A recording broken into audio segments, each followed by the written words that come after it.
All right. Oh, let me get my suppression filter in. There we go. Hi, Ginger. Hi, Fee. Good, good, good. You're actually here. I was beginning to wonder if you were going to show up. Says the one who was Says, late. yeah, I was just about to say, says the one who was 35 minutes late. And while I'm waiting for you, I get a Steam notification saying, Fiara the Tank Girl is playing Helldivers 2. Okay, it should be noted that wasn't actually happening. I was trying to install a game and I misclicked and it opened Helldivers by accident, and I had to close that and then go install the proper game that I'm going to be playing for stream tomorrow. I'll semi believe that, but let's get on to what have you been up to this week, Fee? What I have been up to this week is mostly setting up for today, only to learn that my RimWorld saves are no longer working because Combat Extended updated.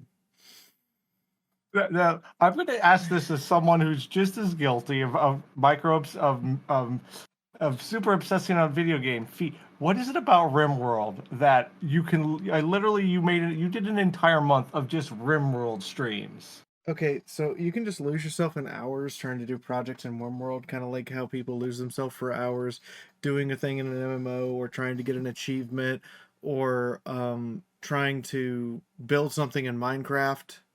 But the difference is in RimWorld, there's always something else to do after you have finished what you're doing. It's the civilization one more turn fiasco.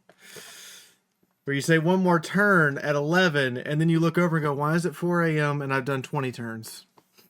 Yeah, no, I've done sort of like I've been in that one before. Okay, good. I just was like, I wasn't gonna shame you for it. I was just more curious about it because I literally even made an entire video, highlight video, where that's all it was. But okay.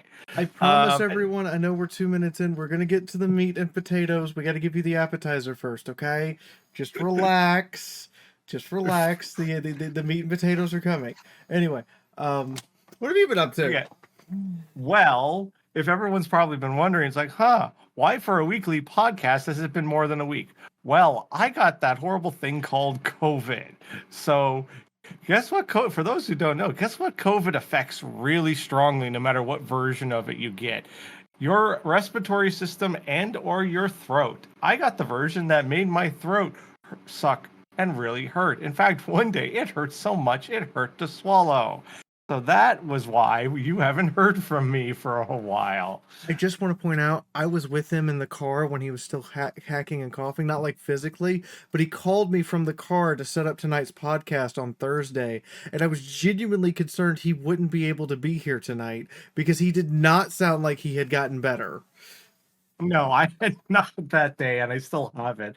And funny story about what we mean by calling from the car. In my sickness, I for some reason thought we were recording this on Thursday. And for those who don't know, my mother does her job out of our house. So I, being a considerate roommate, decided to go outside. I couldn't find this one little adapter I needed for my iPad to have made it a whole lot easier to do what I wanted to do. So I had to take my laptop, take my my Focusrite 2i2 so I could plug in a good microphone and all of this to then go, oh no, we're just playing it today. I'm like, the definition of overkill is what happened there. But the things I led up to as to why I got COVID was I was doing that 2 weeks ago let's say 2 weeks ago. I did a whole bunch of gigs. And for those who don't know, for a living, when I'm not editing Fee's videos, I do live sound. And live sound next to someone who works as a grocery store, you encounter a lot of people that go by you because I also happened to all the places I did sound for that week. All were places where people walk by me. Some people have the luxury of being in a booth, or if you've ever been to a big concert, they get to have that big cage around them, which after years of doing it, realize why they do it to keep people away from them, even pre-COVID. But I am usually very close to people. So the chances of me getting sick are always very high. And for the past 3 years, RNG has been good to me. But 2 weeks ago, RNG was like, nope, you're getting COVID. So, I'm sorry you have had COVID. Yeah. Um, we have many things to talk about tonight. Many, many things. So this is our first official podcast on this new YouTube channel that I don't know if it's going to go anywhere or what's going to happen with it or how it's going to go. But I have finally broken down and said, apparently YouTube's algorithm hates me putting everything in the same place. Let's try something different. And Ginger has wanted to do a podcast. Well, I want to do a podcast about, if I'm going to sit here and rant about stuff for hours on end, I want to rant about something I really, really like. To someone who has never, ever read a goddamn thing about it.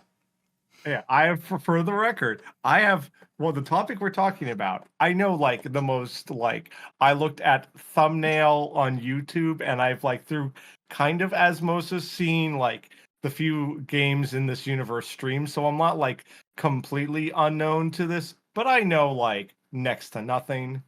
And we're going to give an overview of this topic that I'm getting to tell you what it is at the end of this sentence. For this episode, and then preceding episodes, I have a plan for the next 2 episodes, but after that, I'm just going to take what people say in the comments for what they want us to talk about and just do the number of people that say, I want you to talk about this, I want you to talk about that, and just start doing those. But in the meantime, Ginger, welcome to the Warhammer of Silliness. Oh boy, let's go. So what the fuck is this? Look, this is my favorite fantasy setting, period. If offered to play in Warhammer Fantasy for a tabletop game, I would jump at the chance. Moon was like, I kind of want to do this.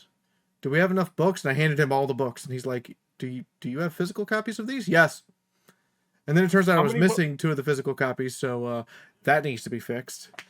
Of you, the ones you own, Fee, how many of these books, and I'm assuming these books, you mean the equivalent of like how in D&D you have the core rule book, the advanced player's guide, and so on and so forth. Okay. Other than the 2 I'm missing, or the 3 I'm missing, which are Realms of Sorcery, Old World Bestiary, and Realm of the Ice Queen, I own all of them, which comes out to 30 books plus the 3 I'm missing. Though I have to admit, from those titles, Realm of the Ice Queen, my brain immediately goes, ooh, that sounds interesting. I'm assuming it's either an old edition or just wasn't printed a lot and thus is expensive. Realm of the Ice Queen is expensive because it's one of the last books printed for this particular edition, and so it was only given 1 printing, where the rest were given several. But in the meantime, we're going to talk about Warhammer Fantasy and all of the crazy fucked up shit in it. All right. So, if you want us to keep talking about this, Patreon, because here's my first promise. If my Patreon in the description goes up by 10 patrons, that's 10 people saying here's $1, then I will get a piece of artwork commissioned for this every week. No questions asked. That's the first promise. 10 people have to say this is worth $1. That's a little crazy, but that's what we're doing. In the meantime, I'm going to present you an overview of this world, Ginger. And you can feel free to interrupt me every time you want to. So you can ask questions or be outraged or genuinely tell me your thoughts in that exact moment, okay?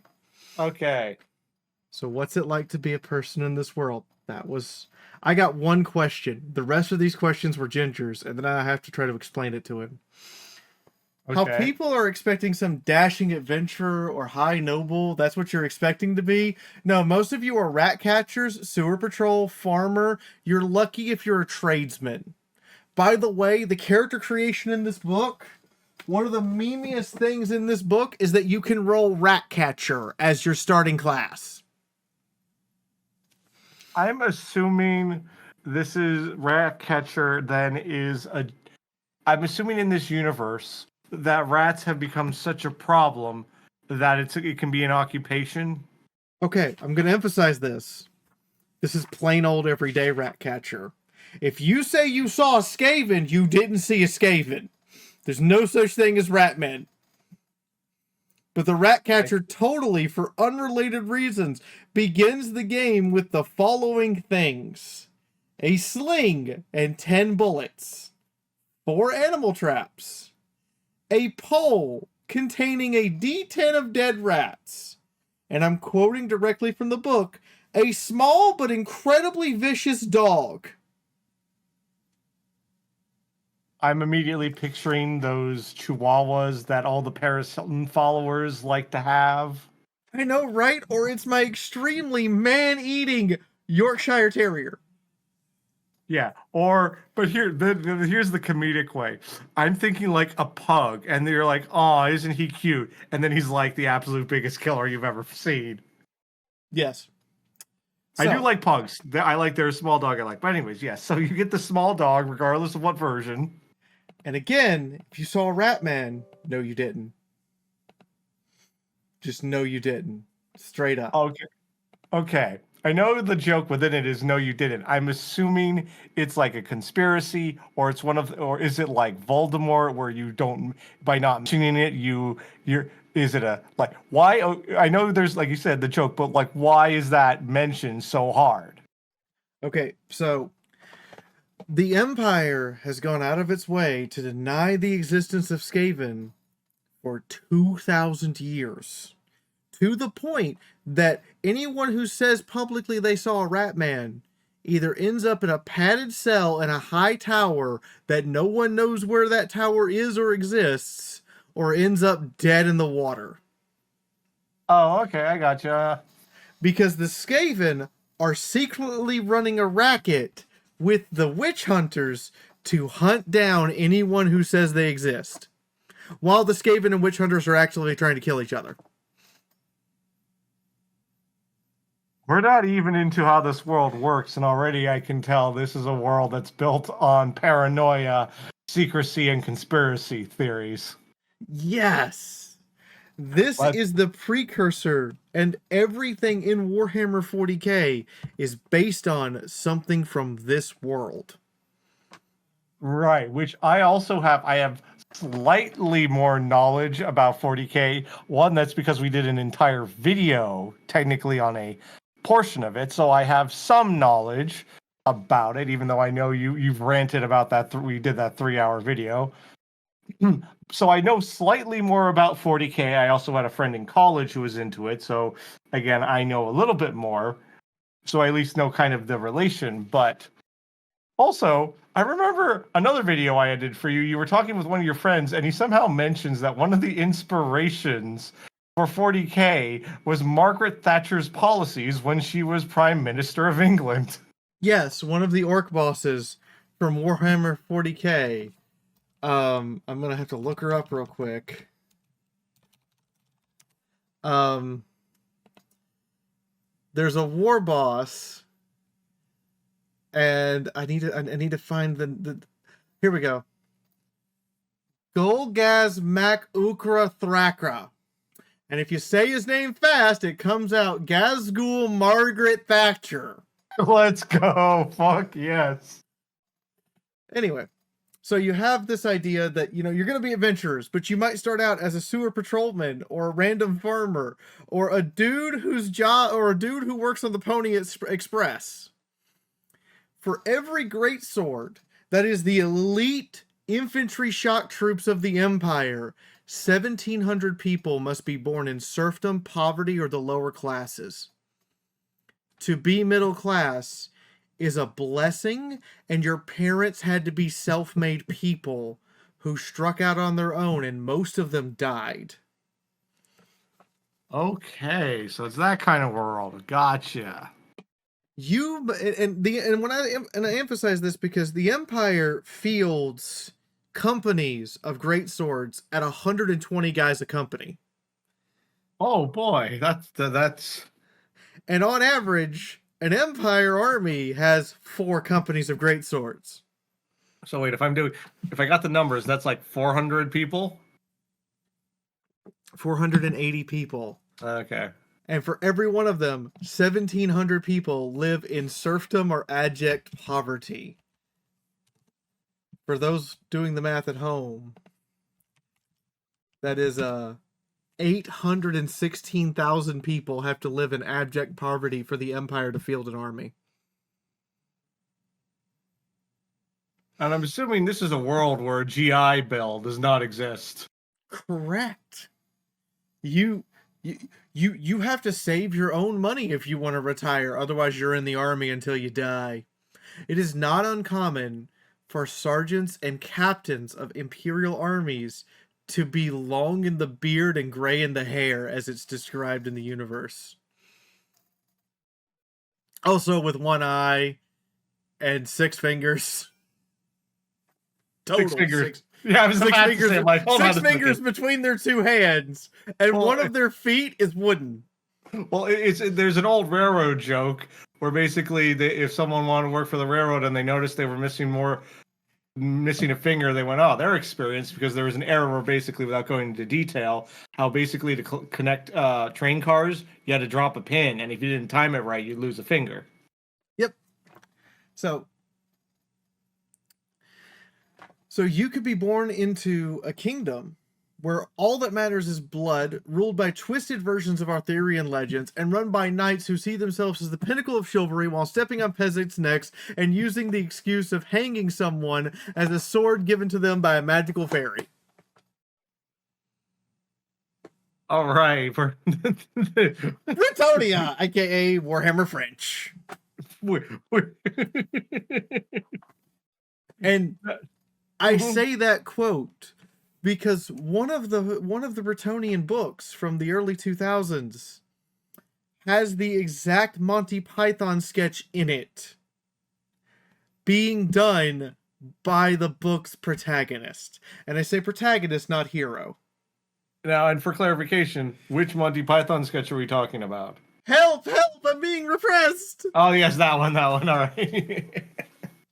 You could be born in the Border Princes, which are basically fiefdom dictatorships who are outside of the rule of the Empire, but are a part of the Empire, because there's this huge amount of mountains separating them from the rest of the Empire, full of trolls, orcs, the really murderous death kind, not the D&D kind, the kind that are just here for murder. Not the violating women part, just the murder.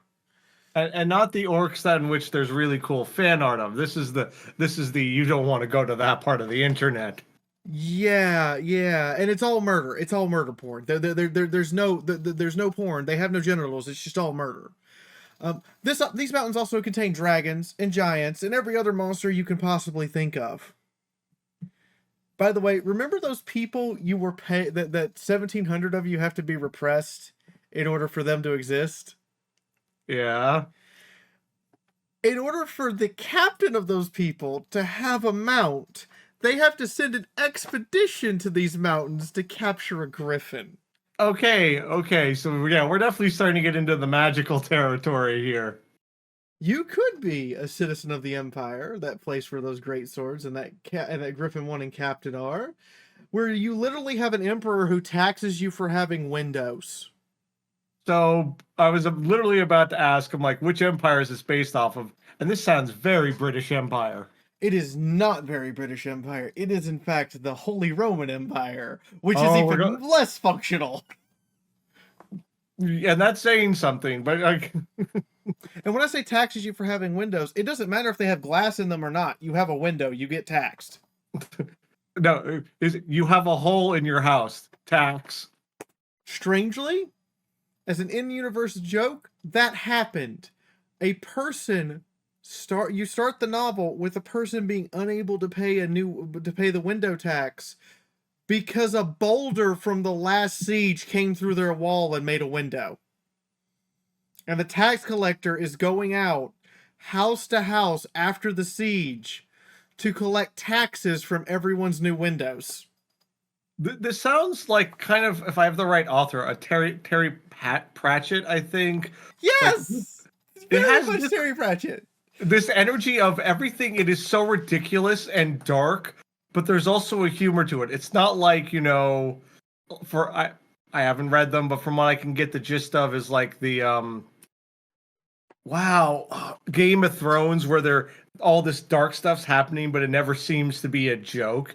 These seem to be dark, but the people writing it get how ridiculous it is, and at least put a little bit of humor into it because they understand how ridiculous this all is. The greatest novel series in this universe is called Gotrek and Felix, which is a dwarf and a human. The human is a bard, and the dwarf is a slayer, and I'll explain what a slayer is, maybe not by the end of this episode, but anyway. Mm-hmm. And it starts off with Felix, the human bard, explaining how he met Gotrek. He met Gotrek because he needed to flee the Empire because he was in the riots protesting the window tax, when the Emperor ordered his demi-griffin knights to charge down the street and run the rioters down. And what Gotrek saved him from was he was only semi-conscious, and the demi-griffin knights had decided, as a part of cleaning up the street after the massacre and stampede, to let their demigriffs just start eating the corpses. I want to say I'm surprised, but what I know about 40K, this doesn't really surprise me at this point. By the way, demigriffs are usually not captured. They have to be bred in captivity. From the griffins, the knight captains go out and capture. Do you know what a demigriff is bred with? No. A lion. It loses its wings and keeps the big eagle head. This is some German geneticist bullshit. Here, this is what it looks like.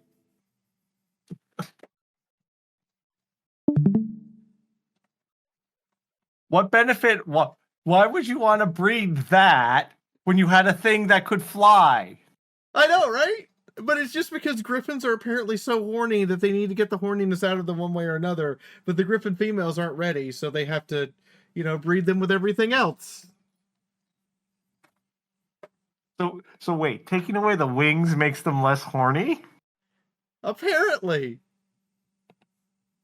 So you see, Red Bull is missing a whole demographic now of Red Bull gives you wings and makes you horny.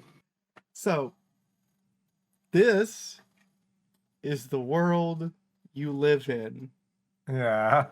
You live in a human society like this. There's other societies. We're going to get to those. But in the meantime, we have a segment from our testing pilot we put up on Patreon. You can go see that on Patreon. It's only available there. And it's free. You don't have to actually pay to see it, but you do have to go to the Patreon webpage. But it's called Shut Up and Take My Money. Ginger, what is your sponsor for this week? My sponsor for this week is called No, You Get It. Fee, are you too lazy to get food when you actually possess a driver's license that's valid and you possess a car that both works and is registered or inspected depending on the state, because some states don't do inspection, but regardless, do you have one of those? Yes. But I can be that lazy. Yes, I can't be that lazy, but I know you can. I can't because where I live. But you get it.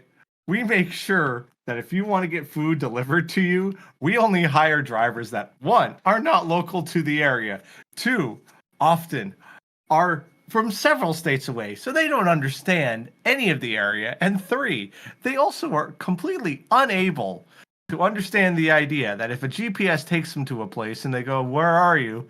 they're unable to go around the block. And guess what? You have to pay even more than delivery for them. So thank you, No You Can Get It, for sponsoring us. And for my sponsorship this week, I want to talk to you about something. Have you ever tried mobile games? You know, the ones that take your money and give you digital goods and then terminate their services unexpectedly because not enough people are wailing hard enough to keep them in business? Yes. Well, if you love all of that and you really love gotcha mechanics, I got the game for you. Money Girl Taker. We'll take your money and in exchange, semi-animate 2D sprites of hot anime girls that represent some famous piece of World War II. Ship girls, tank girls, plane girls, gun girls, whatever tickles your fancy. Then we'll put in gameplay that requires you to be semi-AFK for hours on end, grinding for you to achieve anything unless you pay us more money. Join and give them your money. Welcome to Money Girl Taker. So I can get 10% of the money you spend before they dick me over for months on end and never actually pay me. And then, Why? 30 days after the video, not a lot, still make the link work, but not actually give me any of the benefits. While they have massive repercussions of groomer allegations, disrespectfully.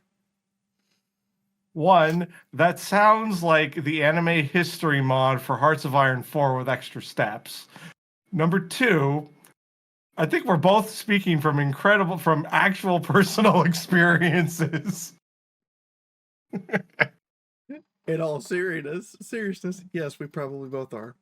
Oh, I'm yeah. speaking from experiences with my audience about various games or mobile games in general. Yeah, I'm on all mobile games. I played Pokemon Go, and I kept it on there. But it's like also when you go to the same places every time, I've kind of gotten tired of it. And two, I'm getting I've given Pokemon Go has they had so many years to kind of become something good, and they've just gotten worse. And It's not just they've gotten worse. They haven't done anything to improve their basic system. Everyone in the beginning expected them to do something with combat to redo it and revolutionize it, and they never did. And now they're like, we're running world tournaments, and I'm like, you're running world tournaments for what is effectively connection click fest, and who trained their Pokemon better in advance. yeah, and it's like Go, because we could have a whole rant on this, but I'll just in summary. Go to me is the definition of they don't understand the audience. The only reason Go kept destroying the servers is because we all wanted to be because we all thought this is what we finally wanted. We wanted Pokemon Go, quote unquote, Pokemon in real life, and it didn't deliver at all. But we kept hoping that it would, and the fact that how it's even the latest versions of Pokemon still do turn-based combat. I have not played Scarlet and Violet. You have, Feed. Is it still turn-based? It's turn-based combat. Yeah. And Arceus is the only one I think that kind of breaks the formula. But regardless, all the mainline games, and then you're so used to turn-based and that it's basically smashing your screen as fast as you can. And in just some moments where you're the moments, whether they're good, bad, in between, we've made a bunch of videos on it. There's that thrill of oh fuck, I got critted 5 times in a row, or that moment where you then with that right one on that turn, strategize it best, and Go takes that and throws it out the goddamn window. Anyway, yeah. In all seriousness, everyone, we're not sponsored by anyone. Yeah. Look, the sole reason we can do this is because you guys help. If 10 people go pledge $1, I'll start commissioning artwork every week, and then we'll set a new goal. And the actual part for shut up and take my money is the basic idea of shut up and take my money is it is a piece of media or an idea in which we think if it existed, we would put money into it. Not just I'll do the free thing with that. Be like, no, I will sponsor this. I will crowdfund this. I will put money into it. So I will start with what I would do. I would pay actual money. I would join subscription, whatever the hell it would be. I want, be it, a written as a TV drama or a documentary. I would love something on England, quote unquote, the British Empire right after World War II. I want it it starts, Japan surrendering after America nuked it twice, and England having to rebuild itself. What went into that? Because, the Nazis bombed the crap out of England during World War II. So I'm I would be fascinated to know, what government policies got put in place, which could eventually lead to how we got to brutalism, which is an actual legitimate thing in architecture. But I'm and then what, what was the linchpin that finally caused the British Empire to dissolve? I think Yeah. that would make a really cool series. I honestly would love to see um and just a fantasy, a Warhammer fantasy RPG game that's actually an RPG in the same vein as Dragon Age and Baldur's Gate 3. You know, Yeah. something that's actually worth my time to do and has a compelling story and compelling reasons for that story. Yeah, because everything I've seen you play, at least that you've played on stream, is just some version of, top down, here's a whole bunch of Yeah, armies go. it's either Vermintide or it's top-down armies, and I'm like, guys, the one people who tried to make like an RPG turned out making like a Diablo clone that wasn't very good. Yeah, which I always find, and without going too much, I always find it's interesting. There's some exceptions. Saint Row is an exception of a clone that did very well, but most of the time, like in both video games and so many of these clones, I'm like, very rarely does the clone do as well as what it's trying to copy. Yeah. Anyway, we now have a list of questions Ginger specifically asked about the setting that he wanted me to go over. And I'm now going to go down that list. First question. Why does everyone want to kill each other? And the answer is this is going to be complicated. Well, that's what we're here for. So, in this setting, everyone, for some reason, has a massive vendetta against everyone else. I'm going to start with the elves and the elves. See, the elves in the year minus 4419 by the Human Empire calendar called IC. From here on out, it's called IC. That's literally what it's called. I'm not even making a joke. That's actually what it's called. The calendar is called, instead of AD BC, they have IC and negative IC. So, without jumping too much, what is the event that then is the equivalent of the zero? Because with AD, Sigmar gets born. Okay, cool. I was literally, as you said that, I was about to say, because for those who don't know, AD is after death, BC is before Christ. But okay, interesting that person born is the eliminator. But go on. So we have elves and elves. Yes. So in negative 4419, the elves started a civil war over who should be the next king. Okay, that tracks. They're still in the same civil war with the same two people wanting to be the Phoenix King.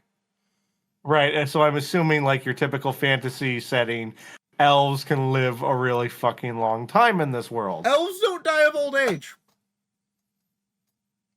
The current year, by the way, is positive 2522.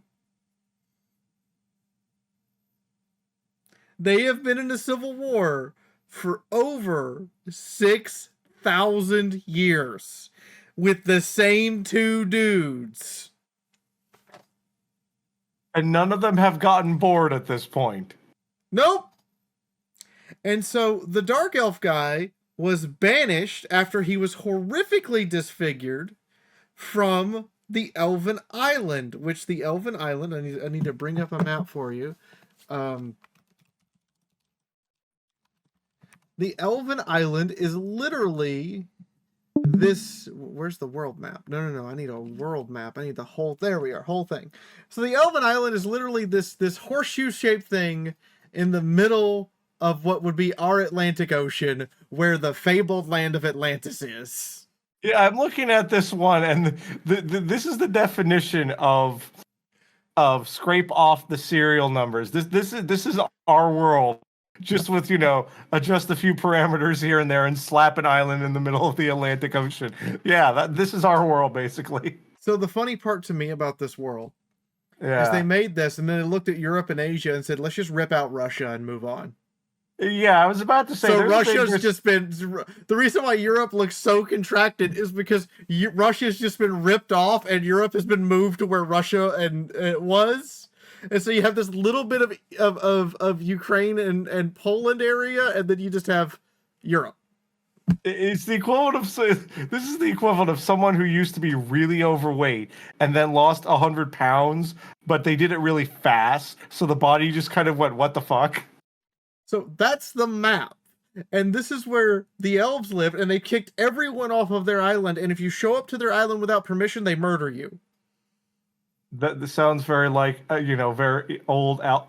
When I say old, I mean old fantasy elf behavior. And, yeah, that's and right. the dark elves have been kicked into Canada. So Canada is where all the elves who worship the god of excess, pleasure, and rape live. And I said rape because I'm going to tell you right now, 40K sanitizes Sillness heavily. Old World Fantasy does not. And so, like, Sorry, Sillness is I definitely laughed, a bad person. You gotta. I had to. I laughed when you said kick the elves into Canada. So after whatever you said after that, I didn't hear. Oh, they worship the god of excess, pleasure, and rape. That's their god. That's one god. It's not like each one of those is a different thing. All of those There's is a one. whole old world pantheon, and then for spite purposes, not only do you have the 4 chaos gods, but everyone has their own gods as well, and they're actual physical beings that can manifest in the world. But just for clarification for the gods, so that one god is those three, or is there the god of excess, the god? No, that's one god. One god is those three things. Excess, pleasure, rape, and secrets, and they have a little bit of control over things of destiny, but that's like what they do. That's that one god. So that's why the elves hate the elves. They've been in a civil war over whether they should be worshiping elven gods or the chaos god Sillness for 6,000 years. Because, and I'm assuming they will for story sense, because you got to keep the story going.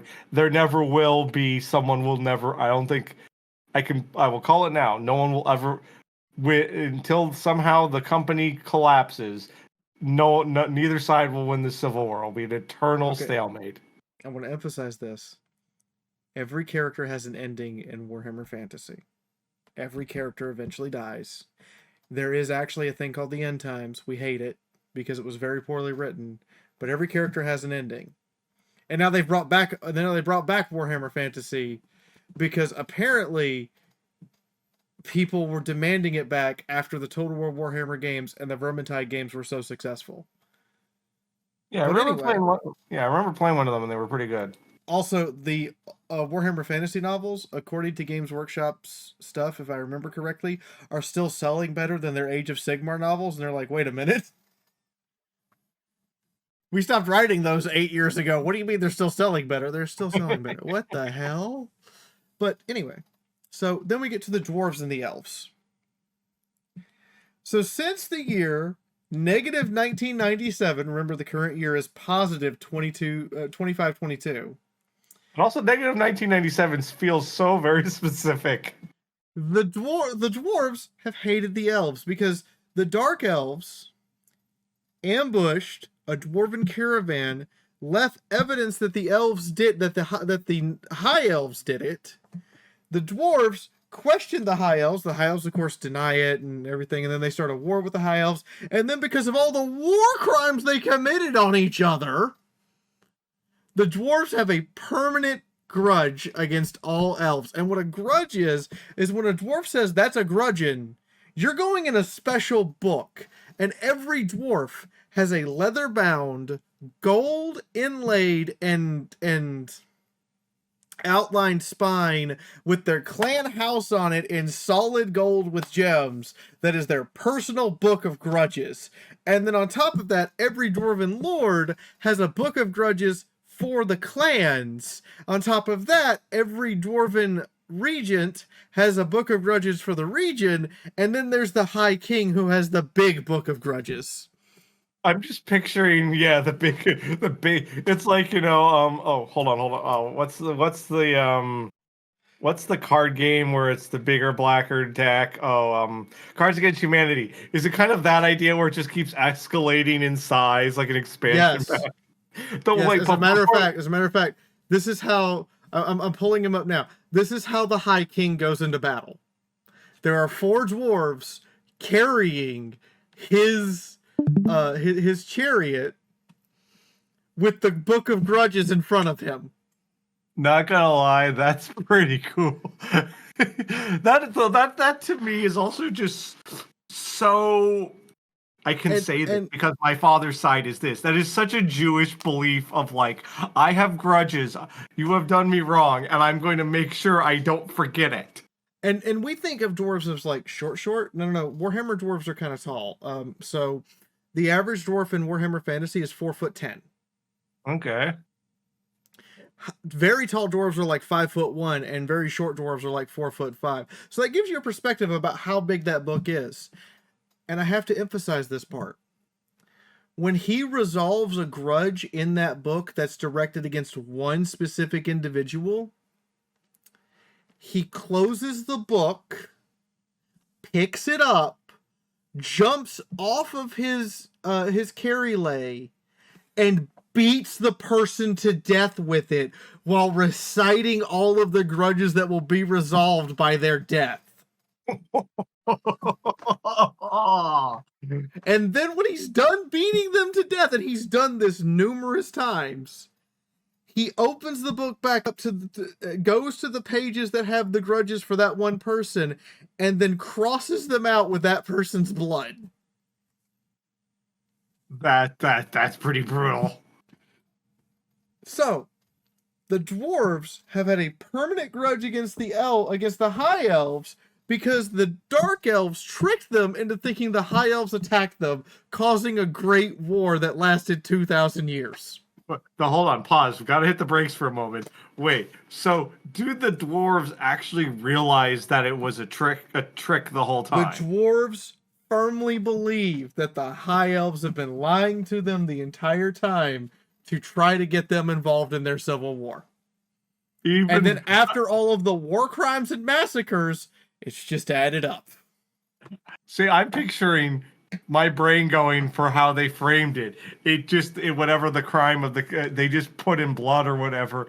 High elves roll, dark elves drool, or some really stupid. But the dwarves are so stubborn they think that's actually the evidence.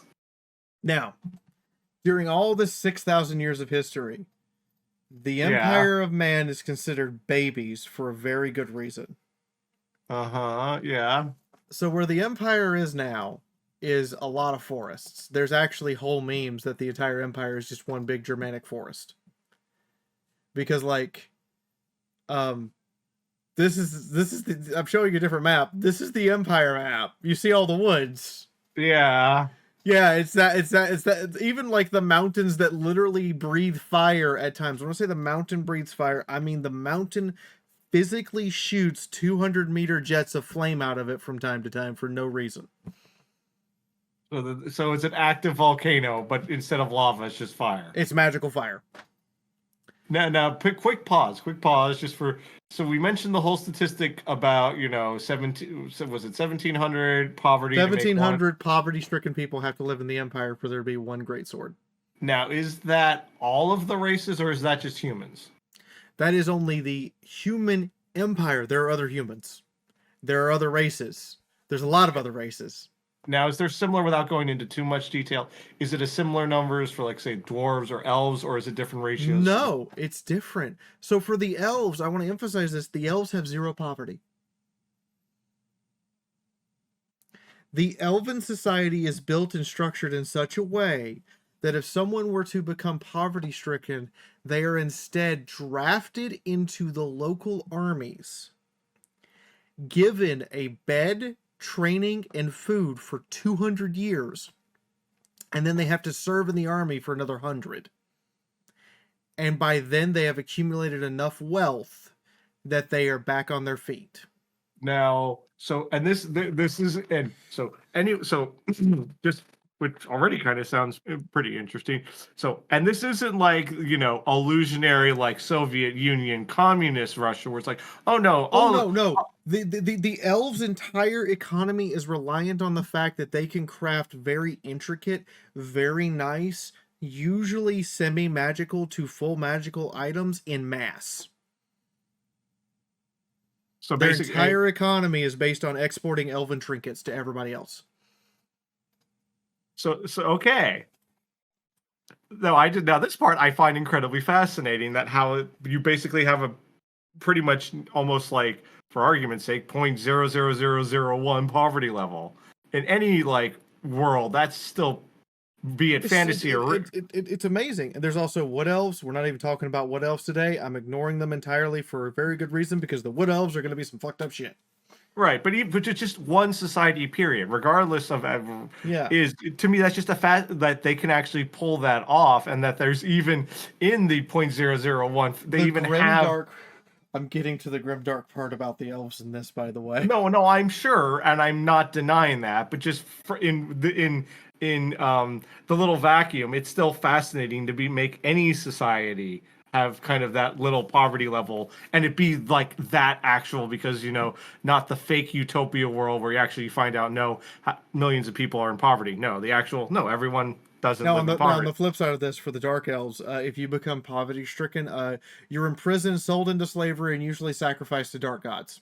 Oh, and again, not surprised, but all But right, anyway, so yeah. so the reason why Empire of Man is babies is because at the formation of the Empire is about the time when the imperial calendar starts, and therefore when the AD BC, i.e., negative positive on the imperial calendar, flips. Mm. So at this time, for nearly 6,000 years, the place where the Empire of Man is was considered wild forests of man. Think of pre-city Gaul. Like that's what it was like. People from the frozen north would come down to raid villages, towns, cities, whatever they could, and take people back up to be sacrificed to the chaos gods. Orcs and goblins and shit ruled the land. All sorts of creatures of mythos and horribleness. Like if you take the entire 6 monster manuals from D&D 3.5 and then take all 4 monster manuals from D&D 5th edition and just threw them into one place and said they don't have to be in a dungeon, they can roam on the surface, that's what you're dealing with. Oh shit. You're fucked. This man called, and now I'm gonna paraphrase here, everybody, because we're gonna have a full episode about the Empire and its formation and everything like that. So I'm paraphrasing it to the TLDR version. This man called Sigmar showed up, and he did something cool for the dwarves, so they granted him one boon, and he told them, "Forge for me the Warhammer." And then for 30 years, he took this Warhammer and beat every one of those monsters and those raiding Viking-esque Norsemen into the ground.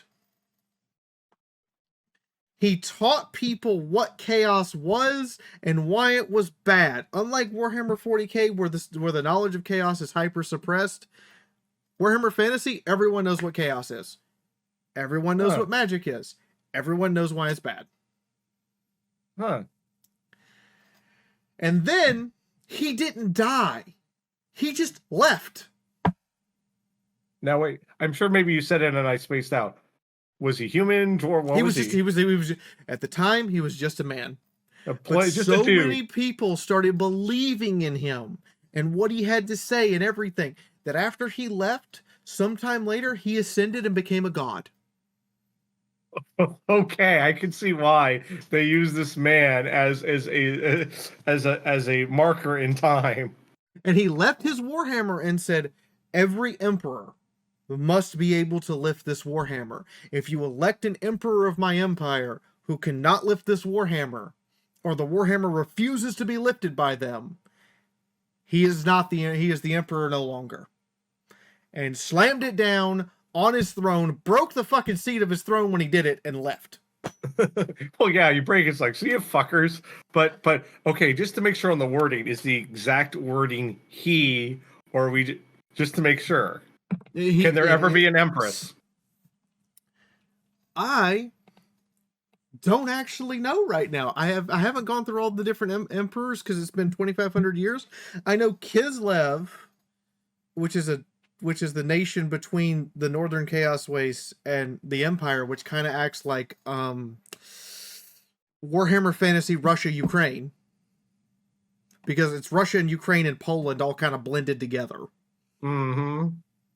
I know they have a particular thing whereby their religion is different, and the way they use magic is different, to the point that one of two people is always in charge. It's either the High Patriarch of the Church of Ursus, aka the Church of the Bear. Literally, these men. Oh, let's go. These men wrestle bears for combat training. They wear the hides of bears, and also they worship a great frozen ice god who is just a bear. By the way, the ice god doesn't talk. He's just, it's literally just a giant bear. Okay, I have to. I swear this will be quick. Do you know about the war bear? Yes, I know about the war bears. No. The act in World War II. Wojak the war bear. Yeah, I know about him. Okay, just wanted to make sure on that. He exists in this universe, but moving on. Wait, he does? Yes. Oh, when we get to Kislev, the other set of rulers that could be in charge are the ice witches. Okay, let's go. Tell me more. Which, the way you become an ice witch is you are taken into the wilderness by the ice witches to meet Ursus, and you must survive the journey there and back and learn how to use magic through Ursus so that you don't summon chaos demons or have chaos manifestations, but you're restricted to magic of ice or hurricanes. Like, literally hurricanes. The most powerful ice witches can summon hurricanes. Well, this is as someone who, insert joke here, I lived in Florida for 13 years. We talking like category 1 hurricanes, or are we talking all the way up to category 5 that destroys everything? Okay. So I'm gonna zoom back out to the larger map.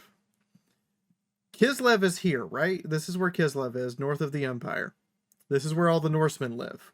Yes. There was once, in this little bay here called the Bay of Swords, a city, and there was once land there. The hurricane that was summoned destroyed that city and the land. So it's just underwater. No. It's not underwater. It physically picked up the dirt and moved it. Oh, it yeeted it. It yeeted it in every direction, which is how this mountain range was formed that protects the Empire in Kislev from the incursions of chaos from the Chaos Wastes. That is right. So literally an ice witch summoned a hurricane so powerful it destroyed a section of land outright. Trina ain't got shit on this. I can already see why people dig into this universe already. I can see why. But the simple version is Sigmar came, kicked all the monsters out, made the Empire say it was the Empire, made the imperial system of elector counts, and drew the land and drew the individual borders so no one would ever try to border or redistrict the duchies because Sigmar drew them. These are holy duchies. And then he said, bye, peace out. And that's how the Empire was formed. Which is why the orcs, goblins, to some degree, the Bretonnians, and a bunch of other people hate the Empire. Is because this guy showed up 2,500 years ago and said, this is mine. Now, welcome to Warhammer. Ginger has more questions, by the way. Yeah, I do. But I have to ask this question too. The meme of 40K is the orcs. red ones, it's right. Red ones go faster, blue ones are harder. Do orcs in this world have the same kind of powers they have in 40K or no? Orcs in this world not only have the same kind of powers they have in 40K, they have stuff that's over the top insane. Wait, how can you get more? And I know of some of the Okay. stories of how insane 40K orcs can get. How can you get more insane than 40K orcs? Warhammer Fantasy's primary orcish siege engine. This is the siege engine. I'm gonna bring it up. Warhammer Fantasy Goblobber. It is exactly what it sounds like. So you take a regular catapult. Yeah. Oh.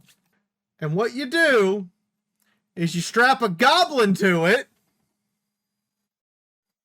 feed him magical psycho shrooms, give him a pair of paper wings, and yeet.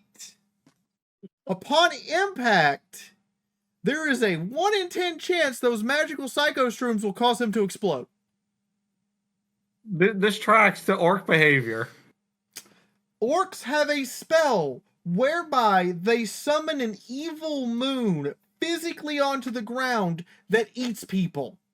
Again, you can make something up regarding orcs, and I'd believe it because the orcs are just they have the red ones go faster. There was a time, and we're gonna have to talk about this, man. But there was a time where a goblin ate a troll. This is the man. He ate a troll, and the trolls continuously regenerate unless exposed to fire. So the troll kept regenerating, merged with his DNA, and he grew to be 20 feet tall and the hungriest bastard in the world. And his army emphasizes goblins riding around on wagons that are hand pumped, like a hand pump railroad wagon. Where the goblins lean off and hack at people with sabers and throw alchemist fire at them while driving by with scything tires on the side. He took over the Empire capital of Altdorf, turned it into a racetrack, and the only reason the Empire got the capital back was because he left because he was bored. This sounds like Mad Max Thunderdome with extra steps. Yes! It is!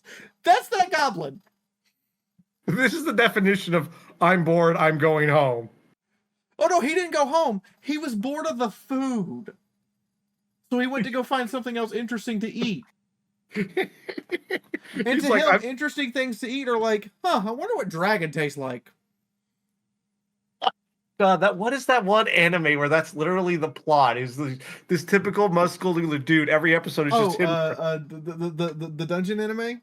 No, it's not a dungeon anime. It's a little bit older. It's by the same people who do One Piece. But basically, the plot is this. It's imagine that, but more set in it isn't One Piece, but a One Piece like universe where this just big muscly guy goes all over the place, finding new food. That is the basic plot to it. I forget its name, but he's the Warhammer version of that.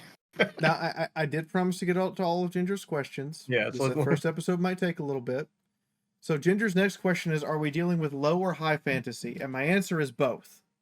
Okay. Wizards are powerful enough to create items of legend or make everyday magical things, like a magical glowing necklace that helps you see in the dark, or a random magic sword. They can wipe out entire armies with a flick of a wrist. Or you might be the wizard who's just powerful enough to make his staff glow and throw a magic dart that might break your arm. Okay. At the same time, the world is gritty and very realistic. You have all these extreme fantasy creatures, actual gods who will step down and do stuff, but the average person is not only scared of magic, but in their lifetime may never encounter it. Not once. Okay, it's not. I'm picking up. Oh, though on a side note, I'll just say this quickly. Warhammer feels like a bunch of people sat down and went, "We like D&D, but it's just not on enough drugs for us." Yes. Yes, this is kind of what happened. In the 80s, a bunch of people sat down on some really cool drugs and said, I like D&D, but it doesn't have enough drugs for it. What if we went crazy? Yeah, that's Further, basically. go ahead. No. Yeah, yeah. You just said what I was. Um, it's a very strange world. Everyone knows what the Chaos Gods are and knows to be wary of them, but the majority of the population will never see, touch, or even talk about it after they've been taught what they are. Okay. Which I And do they always all find it. go ahead. Which no, I do find that more fascinating. A world in which even if you never encounter it, people are actual like quote unquote educated about the world instead of being in darkness. Because to me, after a while, like worlds where like populations are just kept dumb, I'm like, eh. They're educated mostly by word of mouth too. The literacy rate is pretty abysmal. Right. When I say educated in air quotes, knowing like people know things. It's the whole wisdom Yeah. intelligence thing. Like on average, the innkeeper is the person who has to tell the rest of the town what a notice says on the door. And they all have to trust him. And the other part of it that makes it extremely interesting is that people know inherently from the education they've received about what chaos is, what things that are glowing mean, i.e., is that holy?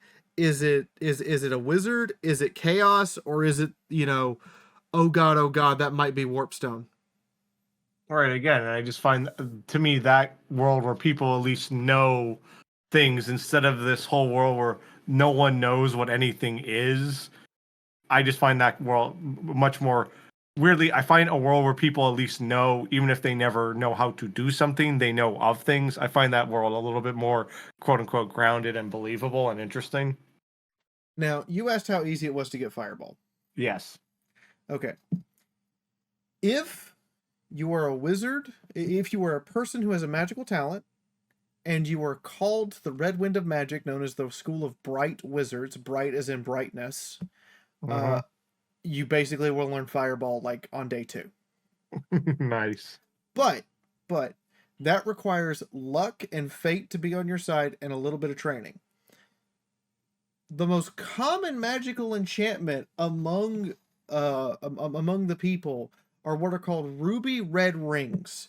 The College of Bright Wizard makes 100 of these a year. It's literally a ring where you either say a command word or make a certain motion with your hand that sends a fireball out of it to kill your enemies. Okay, Fee, real quick. If you were in this world and you've gone the path where you get that ring, what gesture or saying would you do for it? I cast Fist. I would just I would do a double deuce. Now, Because go ahead. because you're just like fuck you and fuck everything around you. Yeah, no, that's fair. The double deuce is perfectly appropriate. Yeah, Now, because single deuce you could accidentally fuck sorry, but double you gotta like pay attention if you're doing double. But anyways, yes. and the funny part is there are emotions like that they have integrated into the rings, so that's what triggers them. Nice. Now, the interesting part with magic is 2 things. One, you can get magic without being born with it. Cool. You can go become a priest and through faith in your benevolent god get magic. You can also sacrifice things to the dark gods and be blessed with the ability to use magic after you started sacrificing people. You just answered the next question to follow, which was, well, what do you sacrifice? Because those who have read the Bible, sacrifices can be as benign as sacrificing sheep. But now we found out, nope, straight to human sacrifices. All right. Okay. It can start with, sheep and animals and stuff, and that's okay. You can eventually get some power that way, but the quick route is whole person. It gets even better if that person's related to you. Now, okay, insert in-law joke here. What is the definition of related? Is it actually, can it be marriage or does it have to be family? Technically, The greatest sacrifices to the chaos gods are someone who you care about. The Oh. people you love and are dear to you are the greatest thing you can sacrifice to them.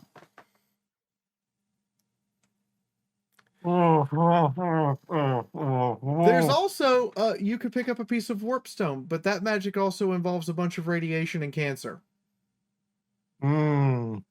And also is genuinely very much frowned upon as, oh look, you have literally have a shard, you literally have a piece of coalesced realm of chaos in your hand. This is probably not a good thing. Okay. I think without going into too much detail, you keep mentioning chaos a lot. I have an assumption of what that is. Is it like it exactly says on the tin? If I pick up a chaos stone, it could do everything from make my hair look really cool to suddenly disfiguring me to suddenly giving me money and so on and so forth and everything in between. Yes, and Skaven use a lot of them to do things like throw lightning bolts. But I'm assuming because it's chaos, it is, it's spin the wheel of fortune. It may land on fuck your enemies or it may land on, well, you're The fucked. Skaven have a science to warp stone, but for the most part, humans avoid it because, as you put it, it's spin the wheel, and the wheel has a lot of bad spots. Okay, I figured about that. So there's a way to quote unquote rig the system, but you have to know how to do it. Correct. Now you asked what technology exists, and this is the thing that actually drew me to this setting in the first place. It is the wild west of technology, as this is the age of shot and pike. You can have knights in full plate armor riding around with bandoliers of pistols and fuse-lit hand grenades. So you basically have Knights of the Round Table with which war would you say is the equivalent of technology? World War One, World War Two? Oh, like 1500s. Okay, 1500s. Okay, gotcha. But there's some catches to this. So you Okay. have the Bretonians who firmly believe that range combat is dishonorable, and their armies are nearly comprised entirely of heavy cavalry. And these heavy cavalry ranged from French knights to Pegasus knights with flaming swords gifted by the Fey Lady of the Lake herself to the individual knight, to the man riding into battle carrying the altar on his back while on top of his horse that has the Holy Grail on it. That's a triple mount right there. On the flip side, you can have elven archers who, as I told you earlier, train for 2 centuries Damn. before they're allowed on the battlefield. So wait, and just for context, that dark elf versus high elf civil war, how long was that going on for? 6,000 years? So for in literal, okay, and now I forgot. I'm like, because in context, my brain is so used to like our world wars where like 10, 20 years is a long ass war. Then I'm like, wait, but that's because of the average human life expectancy. When a different fantasy race's life expectancy is much longer, or can go on longer because there is that one generation can be in that war. Yes. And some of the council who rejected the Dark Elf leader Malekith are still on the Elven Council. 6,000 years later. These people are as old as the pyramids. Mm. But you can have that high elf archer gunned down by a hillbilly from a goblin swamp who was trained with a handgun. And when I say handgun, I don't mean like the modern handgun. I mean like the handguns of old that had to be mounted on like the oversized tuning fork and might explode if you load it wrong on a Saturday in sunlight from the previous night's rain on a full moon past Easter. Okay. That's the kind of technology we're dealing with. Like, gotcha. So you have 2 century old elf that's gunned down by a guy who we picked up yesterday named Billy Bob. That reminds me of the episode of MythBusters where they tested the medieval cannon tree. I'm getting that same energy. Yes. And that's the general range, but you have all of that, and then you have the dwarves and Skaven who have exceptional technology. Yeah, because I've seen on some of your streams, some of the games you play, there's literal like flying boats, not Oh flying ships, god. or So the dwarves have airships that are just Viking longships, mm-hmm. armored up, mounted with cannons, and dwarves with lever action double barrel shotguns riding around with armored giant balloons that lift them up and move them around. And actual primitive coal powered jet engines. Like they can actually go the speed that jets can go. Oh no, they go about 60, 70 miles an hour Okay, tops. okay, okay. But But the propulsion is jet. Got it. Okay. between the magic runes and the balloon, they can take a direct hit from a cannon to the balloon and be like, "Yeah, we're good." So dwarves literally are like, uh, it have I have both practiced the way of the of, but I'm trying to meme it, but I'm just gonna get to the point. Is they have both studied magic, but also have studied technology. Yes. Um, All right. there's actually a scene in in one of the Gotrek and Felix novel Dragon Slayer where the dwarven airship challenges a dragon for air superiority. And the only reason the dragon backs off is because the dwarves also have these little gyrocopters, which are basically two helicopter blades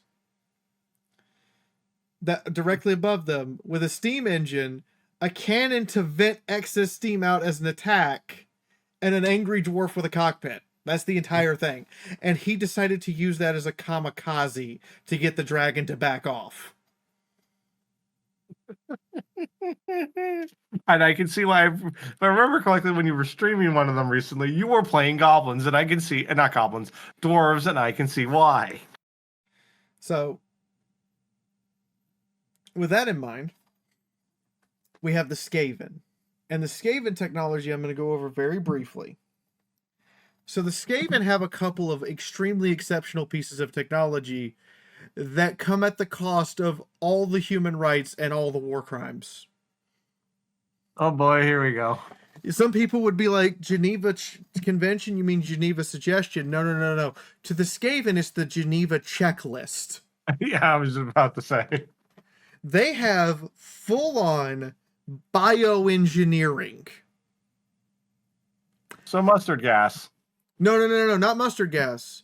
They will take Skaven and use warpstone and giant vats that took thousands of Skaven slaves to make by having them melted down and congealed into a DNA soup, and dipped this Skaven in there to form a highly over mutated rat ogre, and then shoved pieces of warpstone into his skin to give him the equivalent of magical powers through genetic splicing. And a rat ogre, Oh, by the way, is exactly what it sounds like. A rat man and an ogre fucked. Or in this case, they shoved an ogre into the genetic gene pool vat to make the rat ogre. oh. Whew. By the way, warpstone gives radiation poisoning, but it also Yeah. gives raw magical power in the form of warpstone power. What warpstone is it's literally raw magical essence from the realm of chaos coalesced into shiny glowing green stones. They use warpstone to power everything, including their Gatling guns, which the radiation is killing the gunner. They have zero qualms about shooting through the army of Skaven slaves or even their elite storm vermin troops to kill the people on the other side of them. And they will pretty much kill themselves, their allies, and probably their enemies to get to get to you.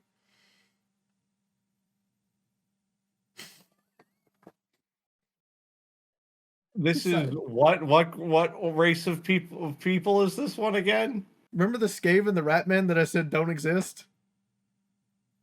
As far as humans are concerned, Ratmen don't exist. Yeah, this is that. Okay, I can see why. Wow, that Jesus Christ, that's some messed up shit. Have you got the vibe? Oh, I got the vibe a while ago, but this I have passed the vibe check. Okay, so some of the insanities. Ratmen don't exist. You heard me correctly. Skaven don't exist. If you saw a Skaven, no, you didn't. I didn't Unless see you a want a bullet Skaven. to the head or a padded rim, Skaven don't exist. Magic is dangerous and should be quarantined, trained, and made to conform to us, or demons. Uh-huh. Even the most well-trained mage can still have a problem whereby he slips, and it only takes you slipping once for chaos to get into you. And usually the corruption is slow and measured, but occasionally when the winds of magic are particularly focused in one spot, a mage will slip and turn into an abomination of horrid flesh and mutation called a chaos spawn that's about 12 feet tall, has various other limbs, and has only one desire: to feast on everything. That's it. Yeah, You, this is you, grimdark. you just you could have trained for 6 decades and be one of the greatest wizard lords of all time. You slipped up once at the wrong spot. You're now a mindless chaos spawn who just wants to eat everything. Ah. Religion wise, you have a real decision to make. Sigmar, or one of his approved cults, Now, just the quick pause before we go further on clarification. And any race can slip. Does not matter. dwarves can't. Okay.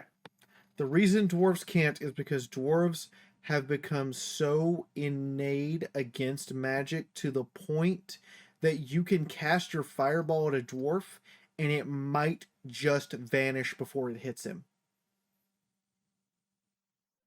Okay, that's pretty bad.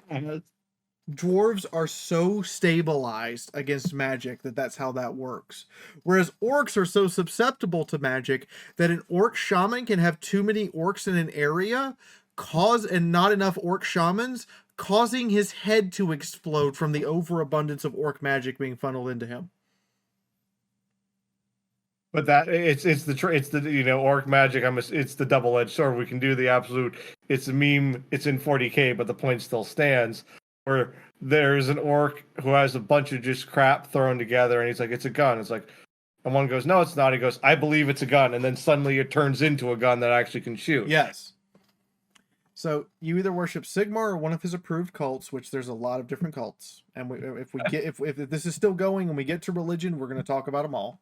I just have this image of like the religion, but it has this like cheesy stamp of approval on it, approval of Sigmar. More or less, basically every single religion that is not Sigmar, so like the cult of Mor, which is the cult of the death god, or the cult of Ulrich, has to have like a Witchfinder General stamp of approval on the outside of the church that says we find no heresy with this and approve this religion.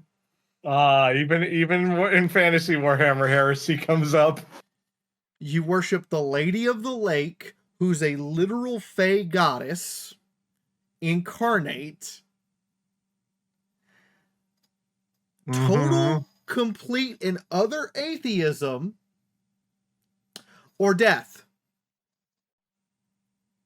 Or you're a secret cultist of the Chaos Gods. It kind of depends on where you live. Good luck. Yeah, depending on where you live, that secret meeting is kind of really hard to attend. You gotta schedule so far out.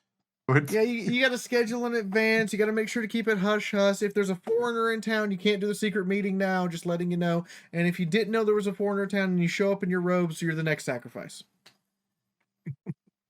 Though, quick slight rewind to the Lady of the Lake. You mentioned how sometimes the Lady of the Lake can just deem it. I'm just picturing this knight or like random like peasant just walking over around the lake, and the Lady of the Lake has deemed them and just chucks a sword at their feet.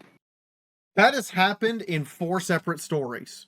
As a matter of fact, one of the funniest stories is this universe's version of Joan of Arc, Mm, who is a knight of Bretonia, and Bretonia is very sexist. But she's a knight of Bretonia because I think if I remember correctly, I may be wrong, chat. I may be wrong. Correct me if I'm wrong. The Lady of the Lake came out of the lake to give a knight a sword, looked at the knight and said, "You're unworthy." Turned to his wife and handed her the sword instead, and said, "I find you worthy instead." bitchin'. But I may be wrong. That may not be that particular person, but I do remember that's in a Bretonian novel. It's been a little bit. If you guys put enough Patreon support, I'll be able to buy more books and be able to pour through them and have more and have better information, even if it's just a PDF. But I just also love the idea of just someone who of just like, wait, what? Like there are some commoner thing, or even Just- the fun. Or a bar, just like they're just banging on their guitar, walking around the lake, and then suddenly the Lady of the Lake chucks a sword and bangs them on the side of the head, and they wake up and they go, "Why the fuck do I suddenly have a sword?" And she goes, "I deem you worthy." Okay, that's a thing. That is a thing. I don't want to say it's not a thing, but I imagine it's happened more than once. Yeah, I'm being slightly over the top with it, but I'm sure it's happened. Um, all mutation is bad, no matter what. And even if it's a baby, you are to destroy them. Now, That's what does pretty this much. world, Even if it might be a legit disease, it's chaos mutation. They need to die.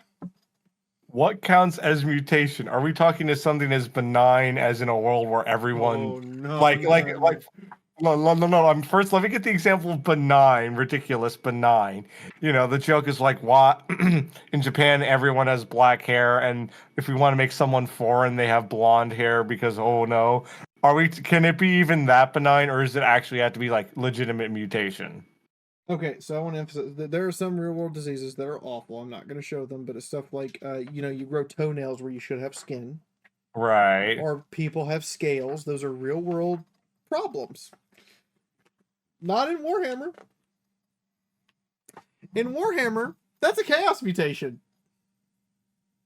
Chaos Okay. mutations include things like animalistic legs, reverse digigrade legs, Mm-hmm.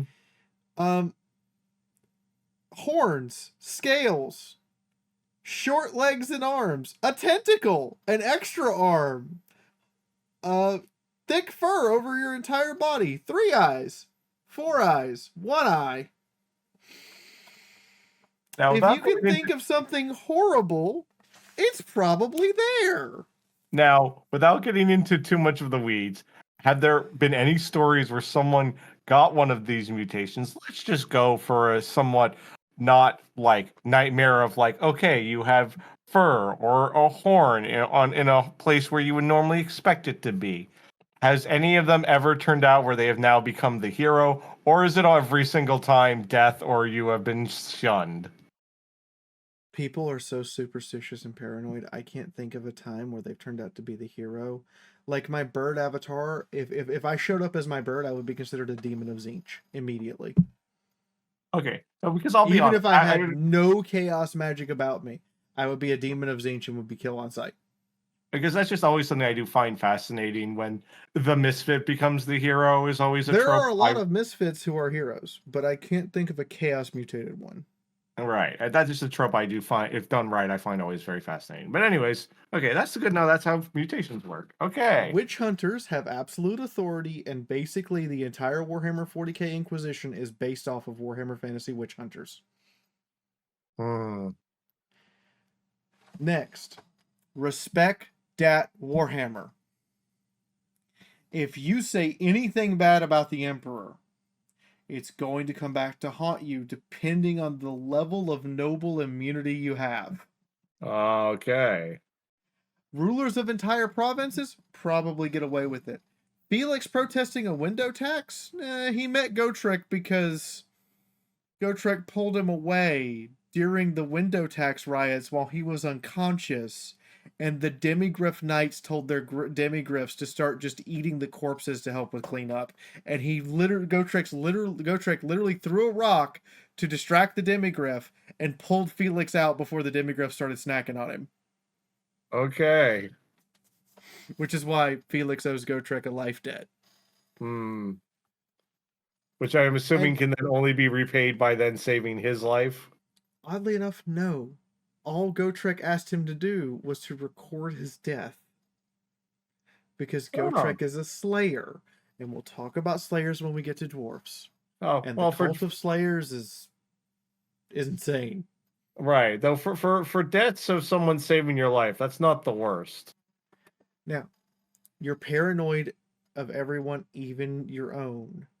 Chaos gods or the witch hunters are insidious, and you should always be paranoid about them.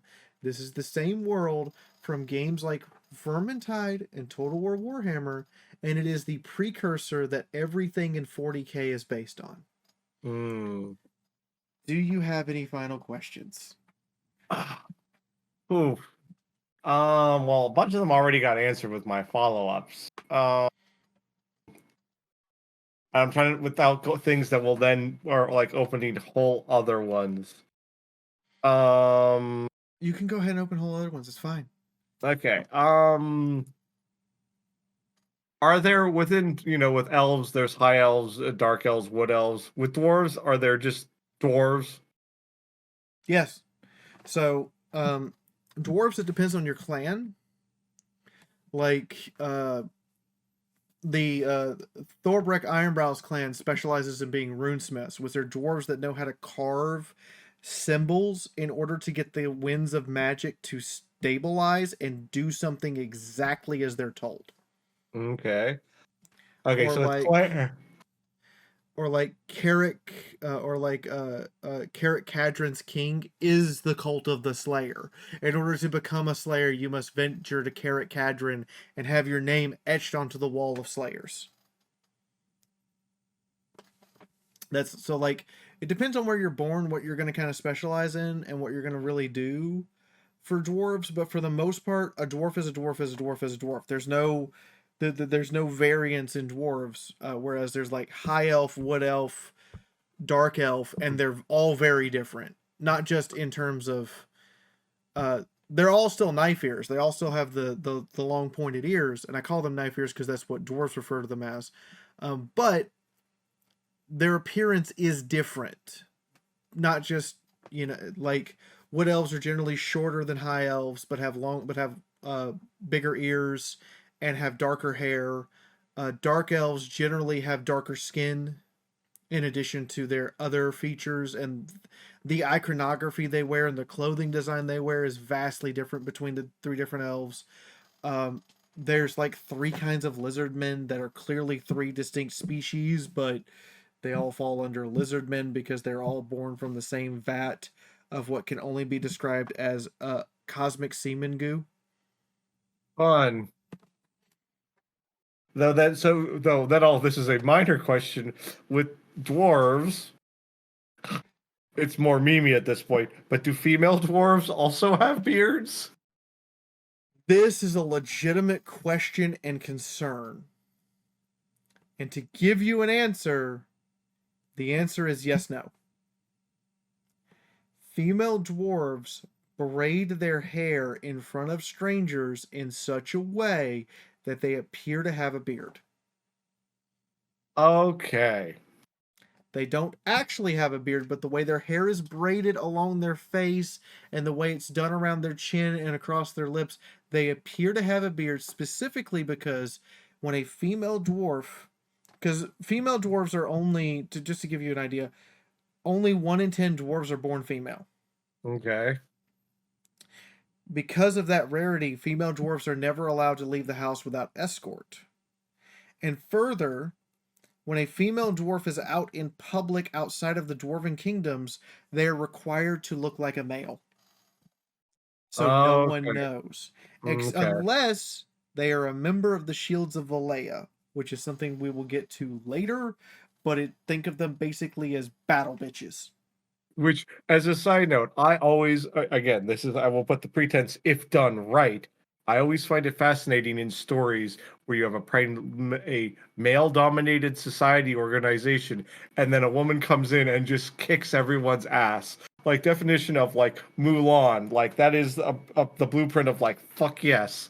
If, like, Scott wants to enjoy something, it's like, yes, I'm almost, you were guaranteed to get my attention with that kind of shit. Okay, there are multiple dwarves, and the way dwarven gods are made is you were once a mortal dwarf who ascend to godhood. Fuck yeah. Um, and are referred to as ancestors, but they still give like blessings as ancestors. One of them is in fact what you're looking for, because I can't think of her name right now. And chat and everybody in the comments, if you can find her name, let me know. But there's a female dwarf who became the greatest warrior of female dwarves and was a straight up crazy berserker lady. And the funniest part about her is, unlike most people, most dwarves, when they join the Shields of Valleya, they join it because they're a widow. Their husband has died. Right. And they're seeking revenge for their husband. She didn't have her husband die. She had her betrothed die. They never married. And rather than find a new betrothed, she was so mad that she rose up and stopped an entire orcish war by just her and her followers. Oh, While the yeah. Dwarven King is still trying to organize and get his army together and getting the dwarves ready to march, she went out with 200 battle bitches and myrtleated them. Let's go. Rather than return, she kept going and didn't stop. This dwarf bitch train has no brakes. The descendants of her followers returned with her on a funeral, on a funeral catch that they were carrying, because she died of old age. Not a heart attack, not a disease or in battle or of an assassination, because she's one of the few people who have escaped Clan Etchen, the Skaven clan's assassination attempts. There's like the list of people who can say that a Clan Etchen assassin came after them and never killed them. I can count on my fingers and toes. Wow. She died of old age. And it was so shameful to Clan Etchen that they failed to kill her, that when they found out they failed to kill her, the entire assassin unit, the one that was getting ready to be sent out to try again, was rounded up and sacrificed. Oh, wow. And if you think you are bad at your job, there's this. There's this. These guys who were selected to make attempt number 7 were rounded up before they could go on attempt number 7 because their target died of old age, and myrtleated because they let their target die of old age. Yeah, she's one of the dwarven ancestors. That's horrifying. But yeah, dwarves have some cool ancestors. There's major ancestors, which is Grumney, Valleya, Grimnir, Gazgul, Scaver, Schmerdnir, Thungni, Morgrim, and Grombrindle. And Grombrindle's the one that's still alive, because apparently Grombrindle has discovered the key to dwarven immortality somehow, but he won't share it with anyone because he says it's a curse. Which I always, and I'm just gonna, without going into a long rant, anyone where it's like, oh, immortality's a curse, fuck off. It's gone, to me, that trope's gotten so boring at this point. But anyways, I mean, that trope is boring, but it's a legitimate curse for him, because, oh boy, I want you to imagine something. You can never die or sleep until the Book of Grudges is closed and no longer needed. Now with the dying part, yes, but the sleep part. Now, does he then does he now suffer the insanity of knots? Because when Yeah, if you don't, he has problems because he can't sleep, but he has oh, to let his army sleep because they're mortals. So he like sits there and beats himself up and goes in his own head and has all these problems. I forget why he's lived for so long exactly, but I know one of the reasons why is because he cannot die until the Book of Grudges is closed forever. okay, now that is a scenario where immortality is a curse. Mine rant is more of like, your stand. He has to he has to rest, but he can't sleep. So he lays down and stares at the ceiling. Like, this man is tortured. I'm gonna have to go do some reading on the Great White Dwarf to make sure that that's still accurate. But the last time I checked, he doesn't get to sleep, but it's worse than that because he still has to rest.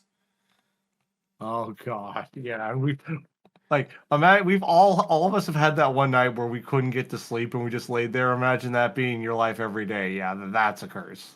Now that might not be entirely accurate because I'm going off of memory from the last time I read the Great White Dwarf novel, which was in 2008.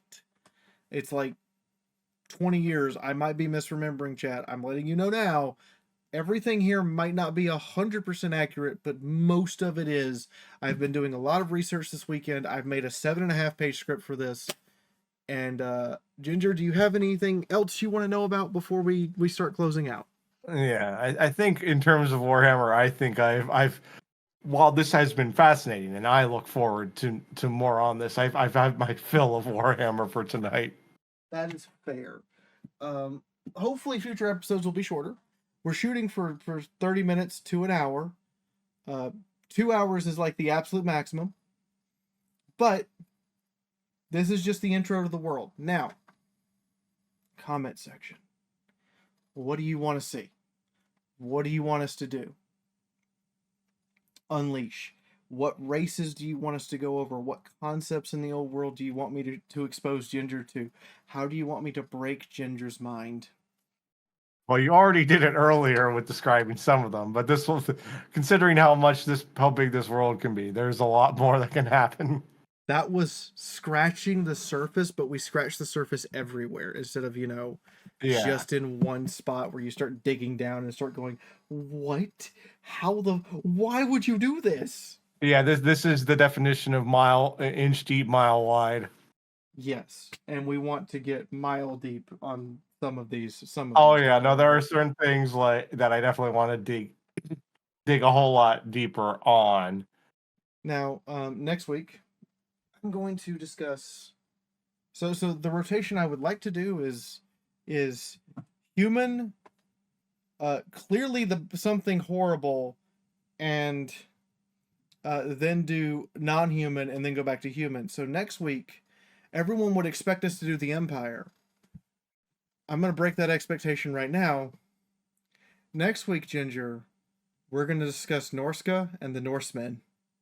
Oh, that's already is much more interesting because it's like I recently have found out the whole meme about like, oh, the guy thinking about the Holy Roman Empire, and I'm like, what the hell? Like, really? Like, and though I found out my version, apparently, I was listening to a podcast and they're discussing. It's like, yeah, they didn't think about, every day about the Holy Roman Empire, but damn, you'll think about World War II, and I'm like, crap, that's my Holy Roman Empire. Thinking about World War II every day. And one of the reasons we're discussing Norska, by the way, is because it's one of the most underrepresented factions in the Total War Warhammer games. And I'm assuming it is the equivalent by the name alone. It is the equivalent of like Norway, Sweden, Finland, that part of the world, I'm assuming. Norway, Sweden, Finland, that type of part of the world. Little bit of the United Kingdom's moved up there to a place to a mythical place called Albion, basically, and it's also the Arctic Circle. Okay. And these are some of the main antagonists of a lot of the Empire books. It's the Northmen marching south, but we're gonna get to them next week. And judging from your comments, we'll start determining weeks 3, 4, and 5. Until next time, Well, hold on, Ginger. Fee. We had one more. We're, we skipped over a whole section too. We were going to talk about Fee, but I'll be brief on this. What was that in the background? Okay. But yeah, the brief was just like media we consume because this is a podcast. Yes. And I hinted to you at this where I had said something about Russia. And my comment is now, which will lead to this, is I'm amazed the Soviet Union just did not explode. Yes, it technically did with Chernobyl, but I have been listening to a podcast called "Well, There's Your Problem," it is a podcast about engineering disasters with slideshows. And while I was sick with COVID, I listened to a bunch of it, and I will mention two particular disasters: the Nidlin catastrophe and the Kirsch disaster, both of which, just when you find out about them, the Nidlin catastrophe was during the space race. Russia was trying to make missiles, Mm-hmm. and one of them was being built, and a marshal who is very famous in the Civil War, which the accent is named after, it is spelled Nedelin. Mm-hmm. This man was very good at waging World War II against the Germans. Mm-hmm. Unfortunately, he did not know anything about missiles. When they were going to launch it, where do you think, Fee, with your knowledge, when you're watching a missile being tested and launched, where would you want to be sitting? Very far away from where it's intended to land, and probably just close enough that with a pair of binoculars I can look at where it's being launched from. This man sat at the base of it in a lawn chair. He was incinerated, wasn't he? Well, here's the thing. Yes, but not because he was there when it launched. So to launch this missile, because the Russians thought, well, we're only using this once, no need to put any complicated electronics on it. How would you think they would have launched this missile during the test? I don't know then. Did someone have to go under it and light a fuse? You're close. They put gunpowder in it to then do that. So let me get this straight about these hijinks. There is a missile that has a trail of coyote-esque roadrunner crazy shit gunpowder leading from it that a guy's gonna have to light with a match to launch it. You're close. A man presses a button that then launches the Wile E. Coyote. Here's the problem, though. This rocket was a two-stage rocket. Whoever... The second stage doesn't have a source to start it, does it? No. This is the definition of crossed wires. Stage 1 in the firing box mechanism, 1 and 2 were out of order. So when they thought they were launching 1, they were launching 2, which ended up with kaboom. So literally, yeah, that's why it's called a catastrophe. The thing never left the silo. It went kaboom. Oh. Yeah, and that's one of the many things where I'm like, it's amazing that the Soviet Union didn't go completely kaboom. So you bring up the Soviet Union. Yes.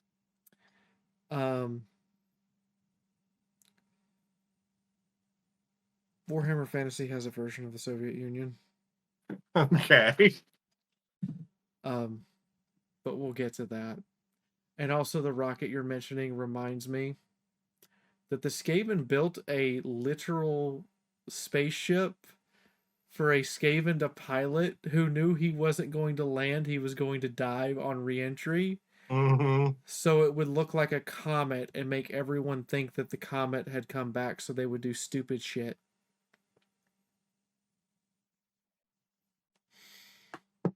Because the twin-tailed comet of Sigmar horrifically affects magic in Warhammer. In the meantime, we're going to talk about all that later. Good night, everyone. Night, everyone. Good morning or good afternoon, whenever you're listening to this. Bye bye.